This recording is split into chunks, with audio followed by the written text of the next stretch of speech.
High, আমি রুমকি, ছোটো kitchen থেকে রুমকি। আজকে বানাবো মোচা। মোচাটা দেখো আমি ছোটো ছোটো করে কেটে নিয়েছি।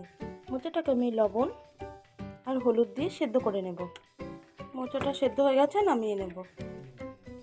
মোচাটা আমি ভালো করে জল ঝরিয়ে নিয়েছি। কড়াইয়ে তেল গরম দিয়েছিলাম, এখানে শুকনো লঙ্কা আর পাঁচফোড়ন ফোড়নে দিয়ে দেবো। আলুগুলো কেটে নিয়েছি, দিয়ে দেবো।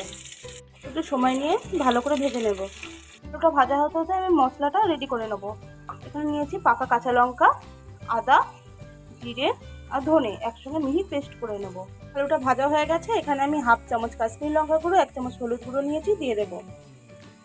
পিষে রাখা মশলাটাও দিয়ে দেবো। লবণ পরিমাণ মতো, চিনি, ছোলা ডাল ভিজিয়ে রেখেছিলাম ছেঁকে নিয়ে দিয়ে দেবো। ভালো করে কষিয়ে নেব। কষিয়ে নিয়েছি, সেদ্ধ করে রাখা মোচাটা দিয়ে দেবো। এটা দিয়ে আরও কিছুক্ষণ কষিয়ে নেব। দেখো আমি ভালো করে কষিয়ে নিয়েছি, এবার আমি পরিমাণ মতন জল দিয়ে দেবো। ঢাকা দিয়ে কিছুক্ষণ রান্না করে নেব।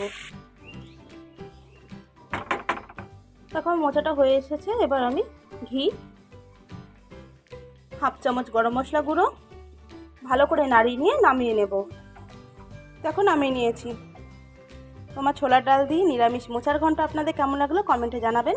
ভালো লাগলে লাইক শেয়ার করবেন, আর পরিবারের নতুন সদস্য হলে সাবস্ক্রাইব করে দেবেন। আজকের জন্য টাটা।